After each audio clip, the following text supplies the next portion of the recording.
Ladies and gents, hello and welcome to ROG Pulse, the show where we dive into all things tech and gaming. And today we are solely focused on the newest We're diving GPU on the into market. one thing tech and gaming. One thing. We do everything, but today it's about the 4070 Ti graphics card, and Whitson has one literally right next to him. I do. I'm so excited. It was really exciting to get this in. The Strix cards are beautiful this year. I can't actually see the stream, but I assume you're showing it off. I am. I can't see anything. Oh, there we go. Yay. Yes, so this is the ROG Strix GeForce RTX 4070 Ti. This is it installed on my PC. I've got this sweet blue and red Aura Sync theme that I created with Aura Creator to match the blue and red on the bottom of the card. And we got these really nice blue and black cables from Cable Mod as well that really just tie the whole thing together. Love it. So this Strix, we've talked about the 4090 and the 4080 on the stream already. And those were kind of the exact same size and build. The 4070 Ti is actually a little bit different of a build. So it's using the same Ada Lovelace architecture as the 4080 and the 4090, obviously. It's got the 4th gen Tensor cores, the 3rd gen RT cores, so you're going to get better ray tracing performance, better DLSS and all that. It's got DLSS 3, which we will be looking at in a little bit. Unlike the other cards, though, this has a base TGP of only 285 watts, which is a lot less than like the 450 watts that we saw on the 4090. I think you have a clip of me showing off this versus my tough 4090. So I fortunately don't have a Strix 4090 here. And I couldn't show this off on stream because it's installed in my PC. There's the card. That's the 4070 awesome. Ti. Yep. This is the 4070 Ti, and I'm going to be comparing it to my tough 4090. The Strix card is a little bit slimmer and a little bit shorter. So it's still using the same die-cast shroud frame and backplate, but it's 336 millimeters long, and it's 3.15 slots versus the 3.5 slots on the Strix 4080 and 4090. And I think the tough 4090 that I'm about to show off is a little bit thicker. It's got all of the features that you've come to expect from a Strix card. So it's got those fan connect headers that I just showed off. It's got a 16-pin power connector and a dual BIOS switch. So you can switch between performance mode and a slightly quieter mode if you're into silence. It's got that huge vent on the back with that dope-looking ROG logo. I'm like kind of weirdly obsessed with that vent. It's so cool looking. And I like that, like, you know, a few years ago, a lot of GPU manufacturers didn't put a lot of design effort into the back of the card, right? But now these backplates look. They don't leave anything cool. untouched now. Yeah, look at that size I know, difference. and that's cool because the backplate is what you see. Like that's the part I want to look cool. Yeah, so it is a little bit smaller than the 4090, which is nice, and it's kind of hard to show off in a video. But like if you're holding them in your hands, it actually does feel significantly smaller. But again, it's got all of those same features that you'd hope for. It's got the Aura Sync RGB on the Little Republic of Gamers logo here and on the edge of the card. It does come with a bundled graphics card holder, which I don't think you can see in the video. You can see it just a little bit right down here. It's holding up my card. It's got a little ROG logo. It's pretty cool. And it's got our 0 dB technology. So when you're not running games, those fans aren't going to spin at all. It's going to be super quiet. Reliable power delivery. There is a tough version of this that is 3.25 slots. Our tough cards are a little bit thicker than the Strix cards. But yeah, it is a beauty. And I'll tell you, the thing about the Strix cards that I love, and I kind of want to show this off, but it might be a little bit janky as I tilt my camera here. Check out this case that I'm using, okay? So I've got 2 intake fans in the front and then 2 intake fans in the bottom there, actually. And then actually I drilled a hole up here in the top of the case for intake as well. So when my CPU was air-cooled not that long ago, I would have fresh air coming in from the top and going through to the air cooler. And these bottom fans actually had more of an effect on GPU temperatures, as you'd expect, than they did CPU temperatures. So I can hook them up to my motherboard and have them fluctuate with my CPU temperatures. But what would really be useful is for those bottom fans to ramp up when the GPU ramps up. And that is what those fan connect headers on the back of the Strix GPUs are so awesome for, because then you can fire up GPU tweak and match those external fans to your GPU usage. The tough cards do not have this. A lot of other manufacturers do not have this. that is really, really cool, especially if you have kind of a unique case design and certain fans are pointing toward the GPU. That's like a really useful feature. I don't have it hooked up right now because this card is only in my machine temporarily, and I didn't want to reroute all my cables. But back when I had a Strix card, it was awesome as my daily driver. Right now I have a tough card because apparently I'm not good enough for a Strix card. That's only for Jake. You literally have a tough 4090 in your house too, so. I know. No, that's what I was saying. Yeah, they sent me the tough 4090 instead of the Strix. I see. Yeah. So, again, because this is only 285 watts, you might be able to use the existing power supply that you have. But if you need an upgraded power supply for this, I would definitely look at our ROG Thor 850 watt Platinum 2. As well as our ROG Strix 850 watt Gold Edition Aura, which is what I'm using. I'm using the new Gold Edition Aura, and we also have the ROG Loki coming out if you're doing a small form factor build. And actually, because this card is a bit smaller, you might be able to fit it into some mini ITX cases. I think so. Just looking at it, sweet machine. And I do want to just like stress like how much smaller the Loki is. It's actually you look at a picture of the Loki and it doesn't necessarily look smaller, but once you see it in person, you're like, oh my goodness, it's adorable. It's actually the little brother to the Thor. And it's perfect for a small form factor build. Yeah. And it's going to be a great pairing with this particular card too. Yeah. So that's the Strix card in a nutshell. I don't know. Maybe I'm spoiled. But after I bought my first Strix card was I think a 970 back in the day, and after using a card that has like cooling that good and that many features, it's really hard to go back to anything else. So I have been just kind of a fanboy of Strix cards ever since, because they just are the best. Yeah, this is the first time I've ever like sat here staring at the 40 series of the Strix turned on, and I initially thought I was gonna miss that like horizontal LED strip a little bit more than I do, but actually the logo really sharp with the strip, it works really well. Yeah, and I think it's hard. So I mean, we've said this before, right? Pictures do not do this card justice, and video does it a little bit more justice, but it still does not do this card justice. The light up logo right here, the Republic of Gamers logo, looks really, really cool in person and definitely feels like there's more RGB on the card than just the edge, which I think pictures sometimes it's a little bit tough to tell. And man, that the shroud with the big ROG logo, it's got this really nice like metallic sheen to it, and it looks so good in person. When I opened this up, I was like, whoa. Did we break Twitch again? Oh my goodness. We broke Twitch earlier this week. You've got to be kidding me. You've got to be kidding me. Are you kidding me? Whenever they go live, Twitch breaks. Yeah. Anyways, we're live on YouTube, and we actually have a new graphics card focused YouTube.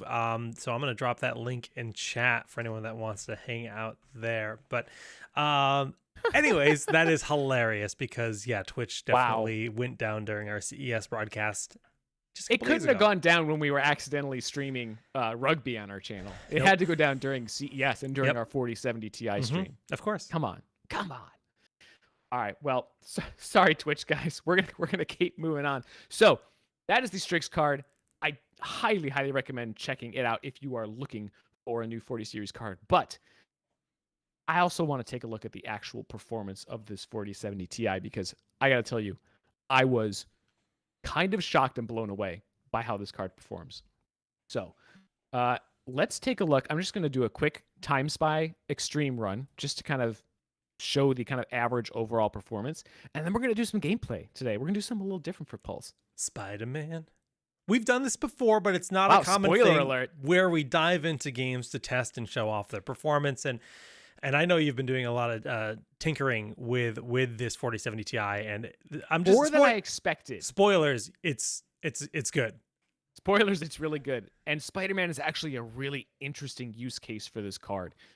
So we had a few different things to show off with it. But this, I got to show off just 3D Mark because the results blew my mind a little bit. And we just need to talk about the general overall performance of this card. For those of you guys that don't know, 3D Mark is a kind of benchmarking and stress testing suite. It takes a few different scenes, or it has a bunch of different benchmarks. This is Time Spy Extreme. It's 4K benchmark, and it just renders a scene that is going to push your graphics card to the absolute max. So you can see my graphics card usage up there is in the 90s. That usually means that it's being pegged completely. And it'll give you a score based on your GPU performance and your CPU performance. We're not doing CPU today because we only want to compare graphics performance to other cards, not my measly 5800X. Oh no. Just kidding. The 5800X is great, but man, dude, can we talk about the new all the new CPUs that were announced at CES? It is a good year to be a PC gamer. I mean, you want a crazy powerful machine. And one little bonus thing you guys are going to get in today's stream is we actually do have the Raikiri to show off. So one of the other great things that was unveiled during our CES stream was we have two new controllers, first ever ROG controllers coming out this year. I'll show those off as soon as we're done with this 3D Mark test because yeah, they're awesome, and I'm going to use them today to play Spider-Man. All right, so here's the second test, and then we will get our score. This is not overclocked, but this is the OC edition of the card. So it is overclocked by I think like 150 megahertz on the GPU core compared to the stock 4070 Ti performance. We are going to overclock it a little bit further today because there is still a little bit of overclocking headroom, but I definitely recommend getting the OC edition of these cards if you want a little bit of extra performance without having to do any work at all. But I believe that we should have regular non-OC editions available as well, depending on your region and whatnot. Always check local stock and pricing in your region because it is going to be different kind of everywhere. And I don't believe I have an exact price for this card at the moment. Although, actually, no, I should because these are on shelves today, aren't they? Believe so. Let's see. Here. Well, it says, see, the problem is, I don't know if these are sold by Newegg or not. Sold and shipped by Newegg. Here we go. So the Strix card is 1049, and the Tough card, I believe, is 850. And in the US. Right. These are available at Best Buy, Newegg.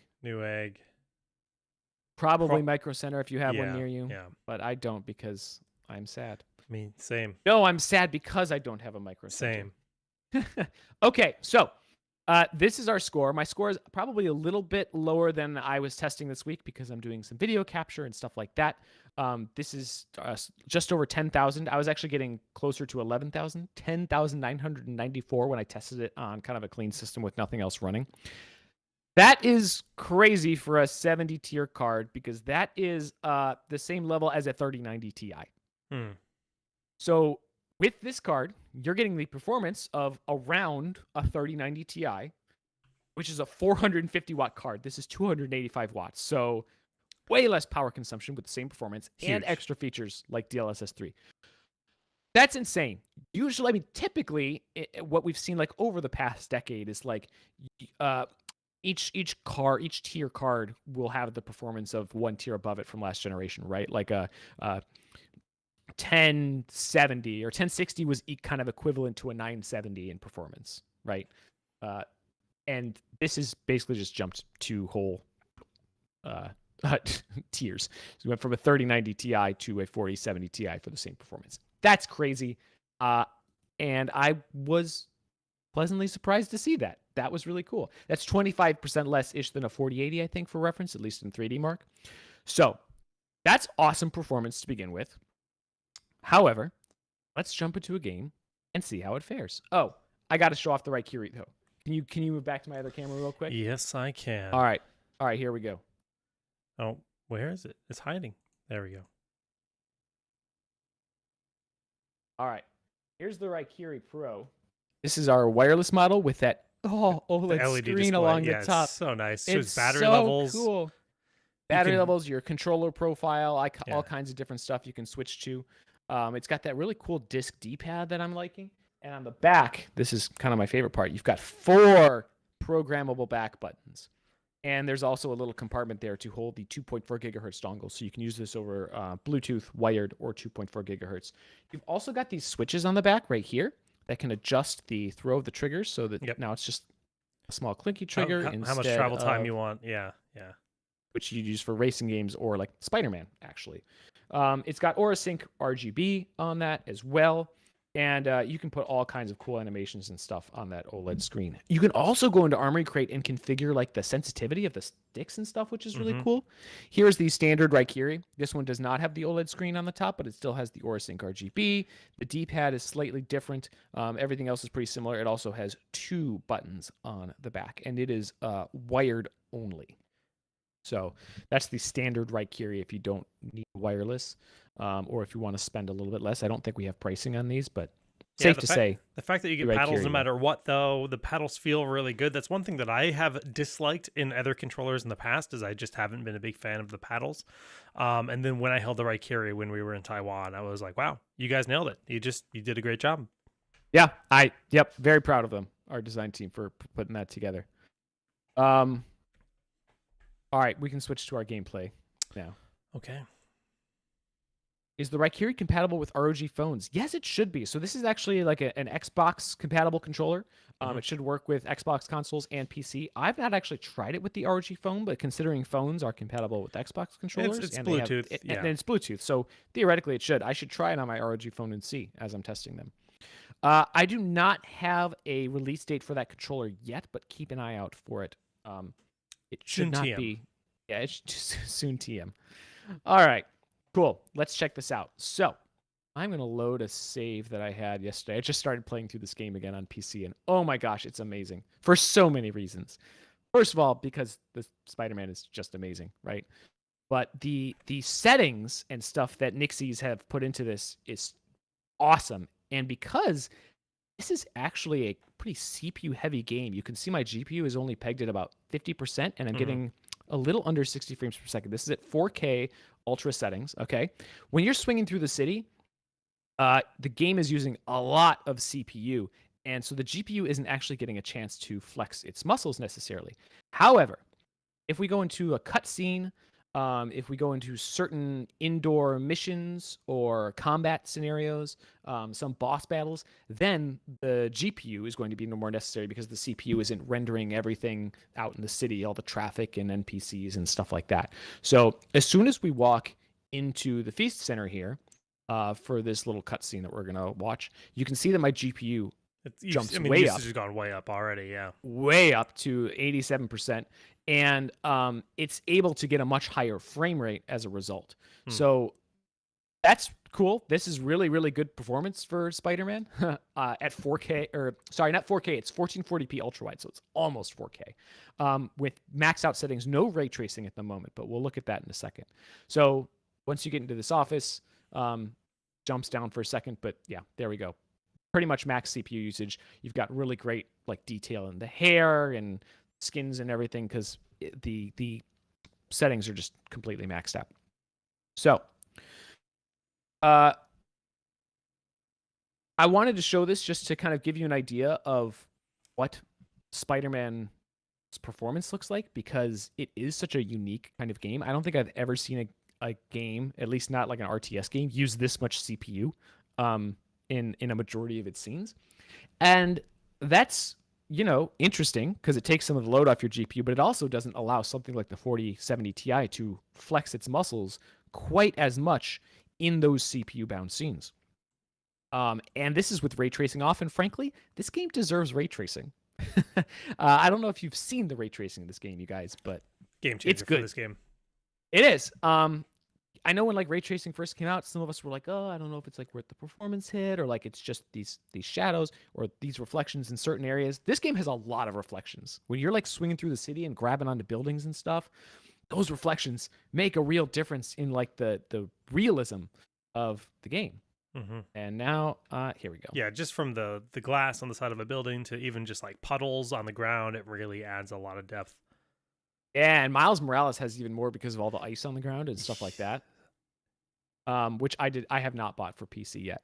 I actually found Miles Morales, I like the story and the setting and everything in this a little bit better, but I liked the gameplay of Miles Morales better because have all those unique powers. He has like It's the a little bit venom, more sting, dynamic. and Yeah. so the combat's a little bit more dynamic in that game. I didn't find the combat in this game boring. It's just that once I played Miles Morales, I was like, oh my gosh, this is even better. I mean, the game is literally like Spider-Man 1.2, and then Spider-Man Yeah. 2 is going to just be even better. Dude, I cannot wait. Okay, so it is now daytime. We can swing around through the city here. And again, like we saw earlier, GPU is not really going to get a chance to do everything that it can do. It's only about 50%. Getting decent frame rates, above 60 in this particular scene. We were a little below 60 earlier when we were trying that. So not terrible, but man, this is a game that really deserves higher frame rates. But it also deserves ray tracing. Let's check this out. Let's jump on the side of this building over here. Bloop. There we go. Okay. Oh, yeah. Look at those sweet, sweet low-res it looks awesome. reflections. Yeah. It does look good. So this is without ray tracing. It could be a lot better. It still looks good, but the difference. So let's go into the settings here. And let's turn on ray tracing. So remember, we're using the third gen RT cores. I'm sorry, I can never remember all the numbers. Let me double check my notes here before I get it wrong. Yeah, we're using 3rd gen RT cores here, remember. So when we turn on, so here we go, ray trace reflections. Boom. It is going to look so much better. So you can see you have so much more detail over here. Do I have a cursor here? Yeah. So a lot more detail in the buildings and stuff. And the nice thing about Spider-Man is that you can turn some of these settings down. No, give it a second to re-render here. And so you could have like moderate ray tracing, and you can still see the much more accurate reflections, but you can tell that there isn't as much detail. So like these windows right here, you aren't seeing like the structure around those windows like you do if you turn it up to very high. Give it another second here. So see, you have a lot more detail on those windows. I want my ray tracing high. The problem is ray tracing in this game actually, despite the amazing RT cores in this particular game, ray tracing pegs the CPU pretty hard as well, because it has to render, again, all that traffic and the NPCs and stuff in the background. It's also streaming in a ton of assets as you swing through the city. So now we're getting sub 60 frame rates, which is not a huge hit, but it's not what you want. Yeah. It's sub 60. I don't do sub 60. Okay? Well, yeah, no. So this is where I did not expect this to be the case when I put the 4070 Ti in, and it is a little bit lower than it would normally be since I am capturing video, but which uses probably like 3 to 5% CPU for those curious. Yeah. This was my saving grace last night when I was playing this. DLSS 3's frame generation. Turn it on. Why? Now, keep in mind, we could turn on regular DLSS, but if the game is CPU bound, DLSS is effective, basically lowers the resolution to get you more frames. Lowering the resolution doesn't get you more frames when you're CPU bound, because it's not the resolution that's the problem. It's all the calculations that the CPU is doing in the background for the objects in the scene. So if I turned on DLSS quality or DLSS performance, we would get the same frame rate. DLSS is not useful in this CPU bound scenario. DLSS frame generation, on the other hand, holy moly, all of a sudden it is so much smoother. I'm getting over 100 frames per second. That's such a huge change. Like nearly double the FPS. Yeah. Yeah. And like it's immediately noticeable. It feels so much smoother. And because, this is one of those games where that smoothness really kind of matters because you're swinging through the city. There's a lot of movement, a lot of fast movement, especially in combat and things like that. And actually, I'm going to go to a combat scene right now so we can really put DLSS 3 through its paces. But I was so impressed with how much of a difference DLSS 3's frame generation made in that scenario. So like DLSS 3 is going to be amazing in any scenario, but particularly in a CPU bound scenario where other settings tweaks and traditional DLSS might not be able to help you. DLSS would raise the frame rate in those cutscenes we were watching earlier, and it would actually raise the frame rate in this battle that I'm about to go into because it's indoors and there isn't as much CPU overhead. But I love this fight. I love this fight too. But DLSS 3 works everywhere, all the time, which is really, really cool. Hey, Power GPU, thanks for rating. Welcome. Playing Spider-Man with DLSS 3. Getting shocked by the shocker. I know. So like these little cutscenes and stuff, when he's getting tossed around the room, it is so smooth with that frame generation. We're getting 140 frames per second, and I'm on a 200 hertz display. So sky's the limit in terms of how high the refresh rate can go, and how good it's going to look, which is why DLSS 3 is so awesome to have here. And especially so like this fight is a good example too, because once it starts, here we go. I got to like start swinging around the room, right, to try and dodge his stuff. And that's really hard to do when things are being really choppy. If I was running at like, 50 frames per second here, I mean, the first time I played this game, I played it at 30 frames per second. And I'll tell you, it's a good game. But 30 frames per second is rough. Yeah. And I'm so happy to be able to finally play this game at high refresh rates. Yeah, so you're hitting around 120 to 140, I guess we can just call it even at 130. And GPU is very much pegged. I mean, it's down to 85 right now, but it's usually hovering around 90%, which is what you want. Really, really just getting the most out of your card here. And I have not noticed any sort of image quality degradation while I'm playing this. Obviously, DLSS 3 is using AI to draw those extra frames in the background. Yep. And like DLSS, like regular DLSS, like it has pros and cons. But when you're moving this quickly and when the frame rate is this fast, you don't really notice that stuff, right? You're focused on the task at hand, and everything just looks smooth and amazing. Oh, easy clap. Easiest game of your life. I know. I love like the little cutscene battles in this game.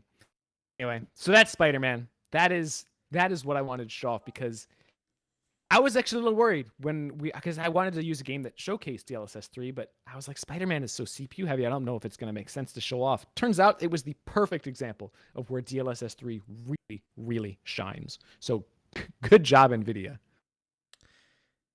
Yeah.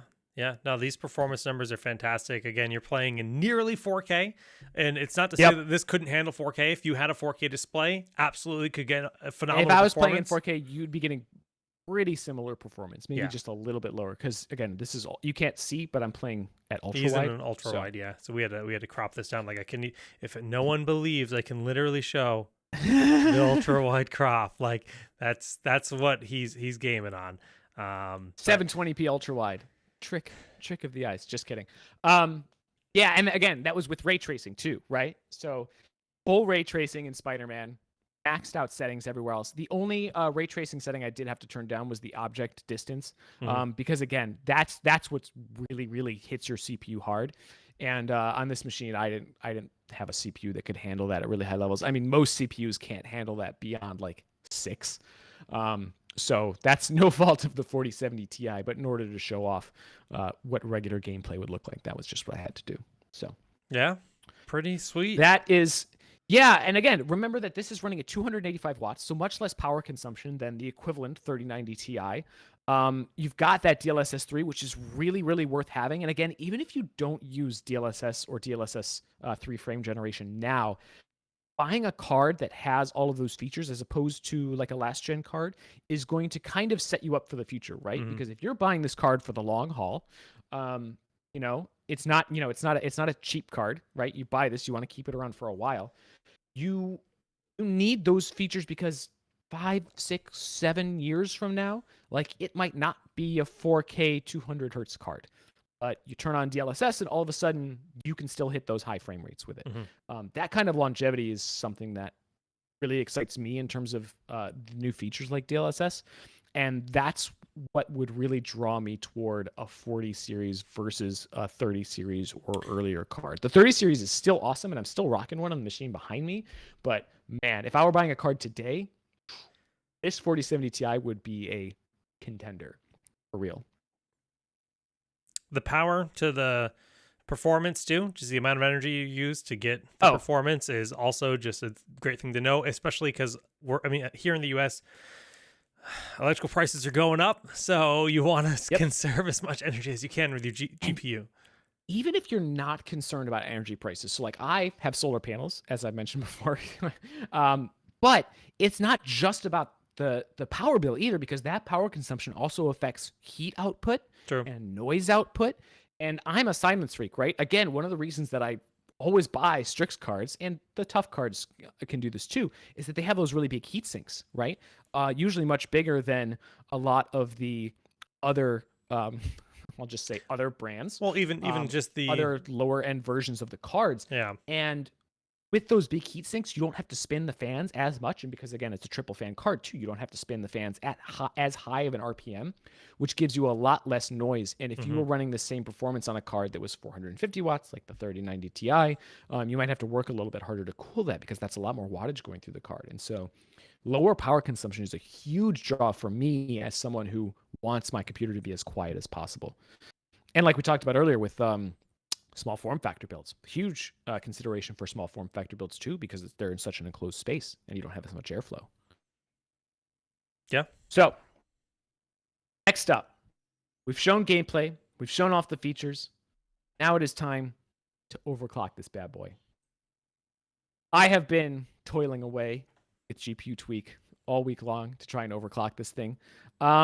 Let's do Cyberpunk to show off the performance. So Cyberpunk, yeah, so we used this when we were overclocking the 4090. And it's just, I mean, this game is really just uses your GPU to the fullest. And so it's a good stress test when overclocking.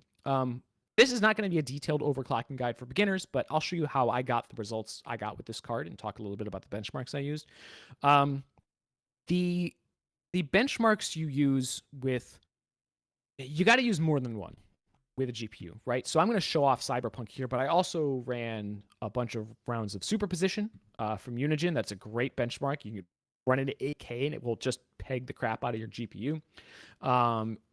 Some people like Furmark.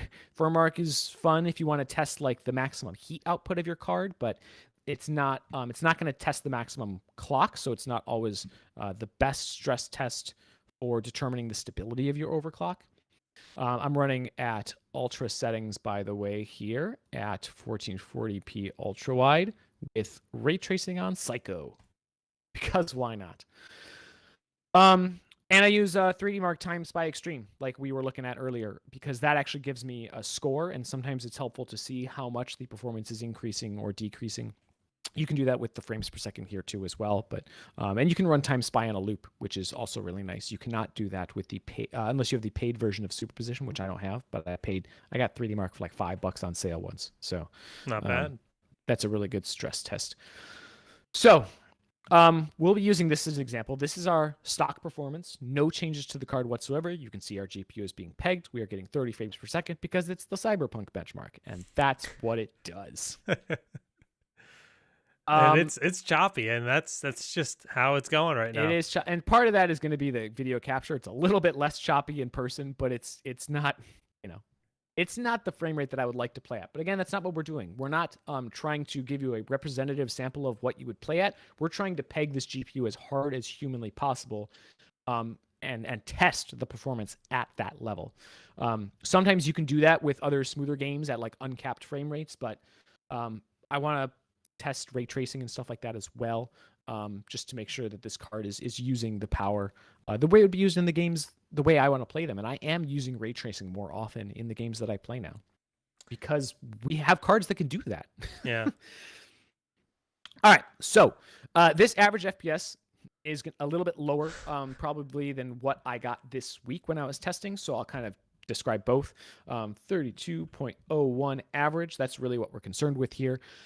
Again, because I'm doing all this video capture and stuff like that, it's going to be using up CPU and some and just to clarify, he's recording, sending this over Discord. I'm capturing his Discord and then sending that over Twitch. So this is going through a few extra tubes, which is why it's choppy. Yeah. That adds a little bit to that, but a few extra tubes. The internet is a series of tubes. It is. So, all right.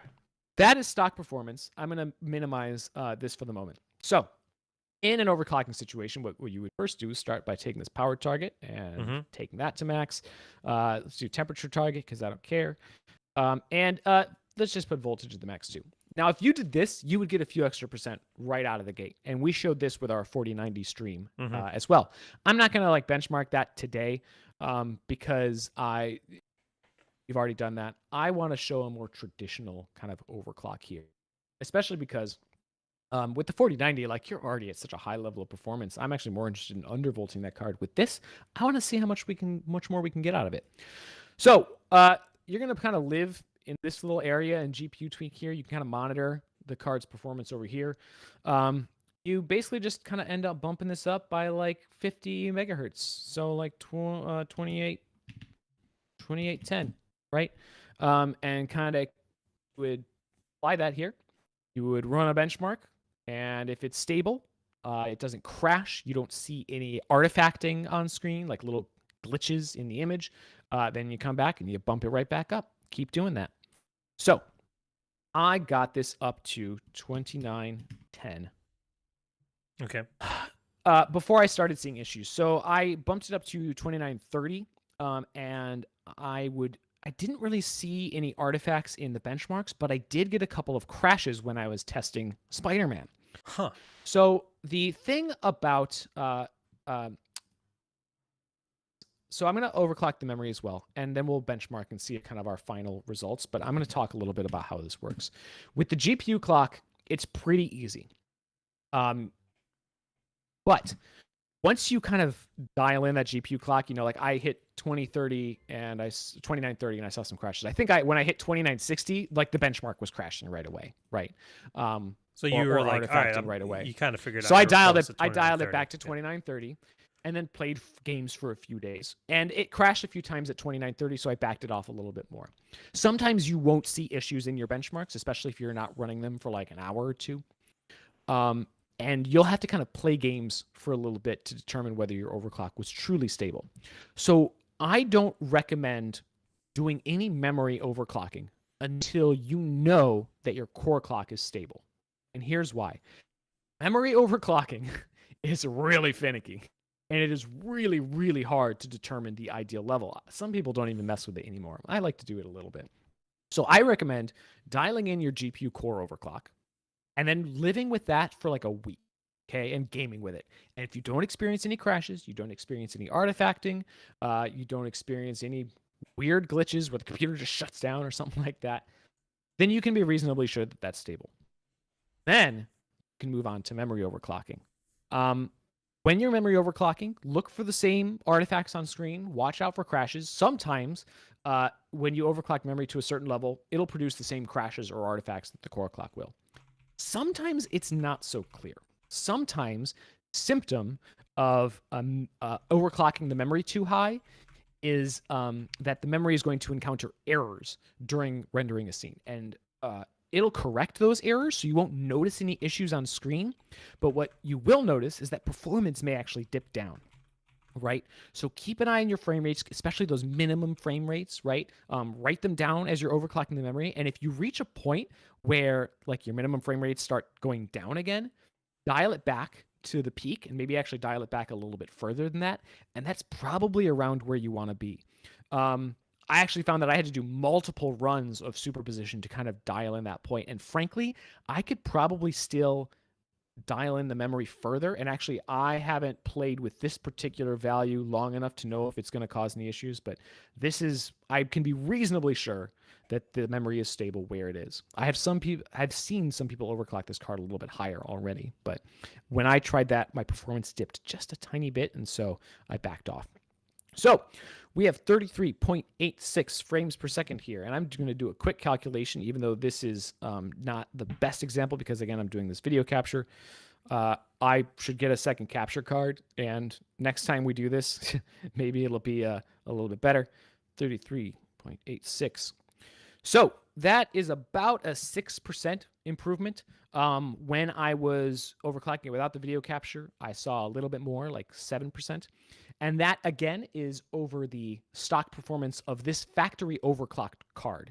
So remember, this card is already overclocked. If you're comparing it to the stock performance of like the non-overclocked version, if you were to overclock it to this level, it would be more like a 9 or 10% boost over stock performance. So that is not bad. For not too much work. Once you start doing the memory, it becomes a little bit more work, right? And it depends on how much we want to put in. If you wanted to just do the GPU boost clock, spend a couple hours doing that and then be done, it's free performance, right? If you want to put in a little bit more time and dial in a memory clock, you will get a little bit more out of that. I noticed actually more boosts from overclocking the memory than usual with the 4070 Ti. So I do think it is worth checking out, although it can be a little bit frustrating if you're not used to overclocking VRAM. There are other VRAM tests out there, like OCCT has a VRAM test, but that's not really going to tell you whether your memory is stable or not. It can't. It's really only monitoring like if you have a bad chip. It's not going to detect like whether you've overclocked the memory too far or not. So I wouldn't necessarily recommend. You can run it, but I wouldn't recommend it as a stress testing measure for overclocking the RAM. But those are our results for overclocking the 4070 Ti. That is not bad. I will take like a 7 to 10 performance boost any day for free. You can also undervolt it. I haven't played with that a ton because, again, I just didn't have time to do everything. And more people said they wanted to see overclocking than power scaling when we polled people on our Discord. By the way, join our Discord. It's awesome. We have lots of cool stuff going on there. And we have lots of really cool plans for the Discord this year. So that's basically everything that I wanted to talk about. Use as many different stress tests as you can, write everything down, take good notes, and you can dial in a pretty good overclock pretty quickly. I have not looked at chat at all. I imagine there are some questions in chat that we might want to look at.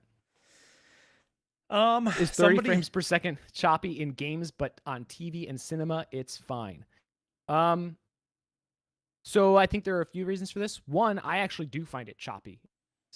I am a little bit tired of 24 frames per second movies, and I could go on a whole rant about that and how it's not very compatible with LCD displays. Just a random tangent on that is I just saw Avatar: Way of Water, and I thought it was a phenomenal film, but there were frame drops in that film during certain scenes, and it was driving me nuts.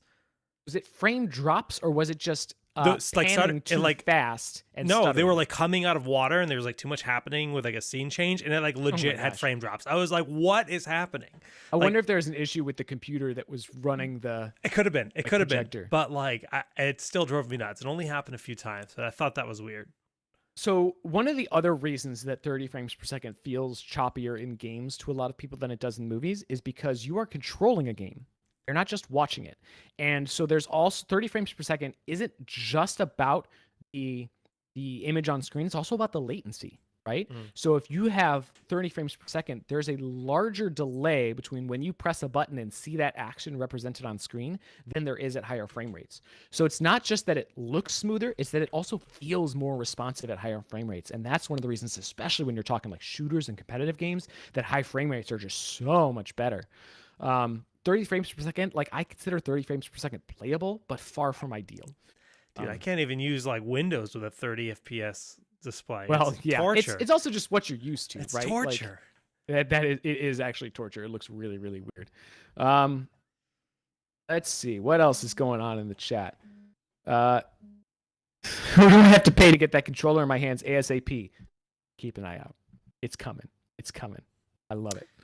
I'm going to be playing with it all week long. And then you're sending it to me because I want it. Yes. Right? And then I'm sending it to Jake. Yes. Well, Jake's got a stream with it. And I'm going to write an article about it.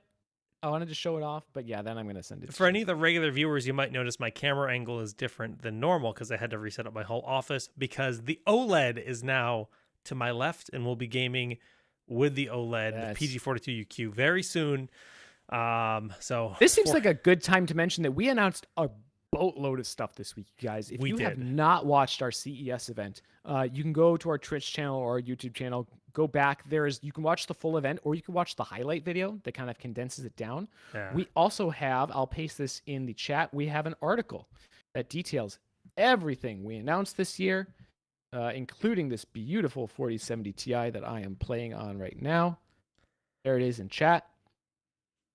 So, any other questions from anyone about the 4070 Ti? Now is the time to ask. Is it overkill for 1080p gaming? That's a good question. It depends on what kind of 1080p gaming we're talking about. So I never want to like 500 hertz, like yeah. So we did just release a 540 hertz monitor. We did for esports, which is, oh my gosh, I cannot wait to see that with my own eyes. If you're running esports titles on that and you're very competitive, No, the 4070 Ti is not overkill. You want as many frames as humanly possible. Right. If you're not really competitive and you're just playing those games casually, or you're playing single player games like Spider-Man, God of War, stuff like that. And 1080, it's probably overkill. At 1080, then I think it's going to be overkill, especially if your monitor, it depends on what your monitor can reach too. So even if you're like, let's say your monitor is 144 hertz, if you're getting 500 frames per second, you're still getting better latency than you would at 144 frames per second. Yeah. But it's probably overkill for like a 1080 144 player story driven overkill. games. Even like a 1080 250 hertz, it's like it's probably overkill. In that case, like some of the 30 series cards are still on sale. Like that's a situation where I would maybe go grab. Again, the 4070 Ti is going to last you longer in the future for 1080p gaming, maybe. But in terms of like the best bang for your buck, I would look at some of the 30 series cards that we still have out. Once you get up to 1440p, that's when I would recommend 1440p, by the way. 1440p is a huge upgrade over 1080p, in my opinion. And at a certain point, like, you can game at 1080p all day on an older card, but if you want to upgrade your gaming experience, you might actually get more out of your experience by upgrading your monitor first to something that's like 1440p and high refresh than you are just upgrading a 1080p card or upgrading a card for a 1080p machine. So it really depends on what kind of games you're playing and what you're doing.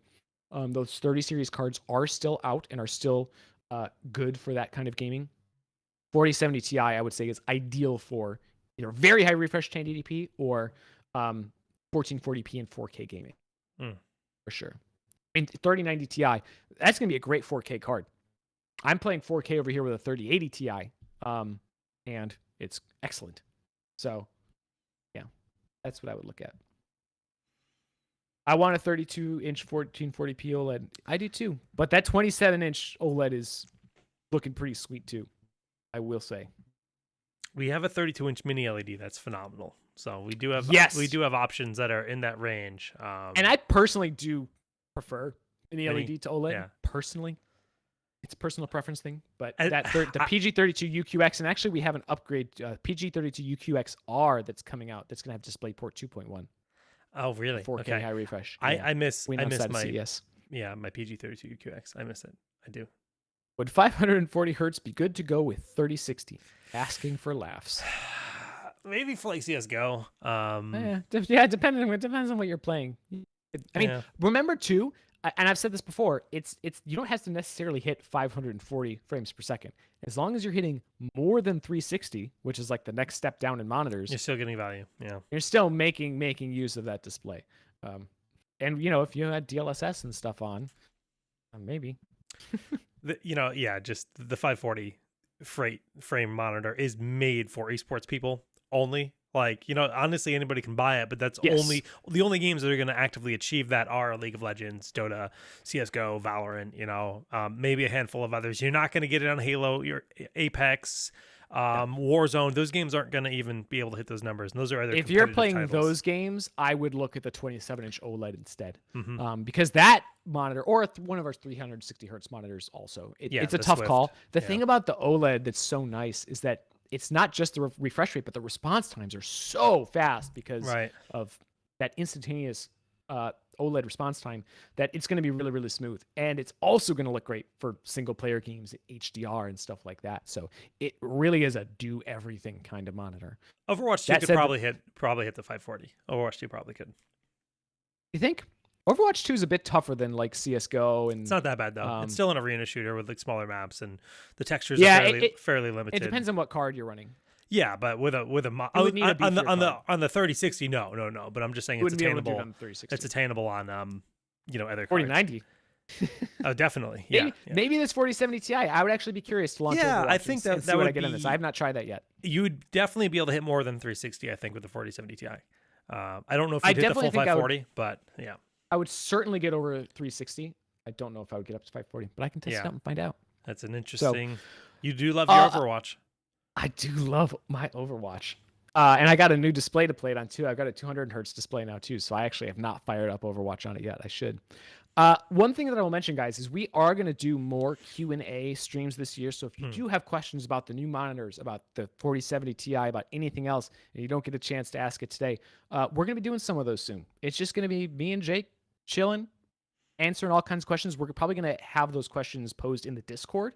So we'll set up like a channel or something where you guys can ask questions, and we'll gather them up at the end of every month or every 2 weeks or whatever. And that's going to be a new thing we do this year. So I just dropped the Discord link in chat again. If you want to join, please join us in Discord.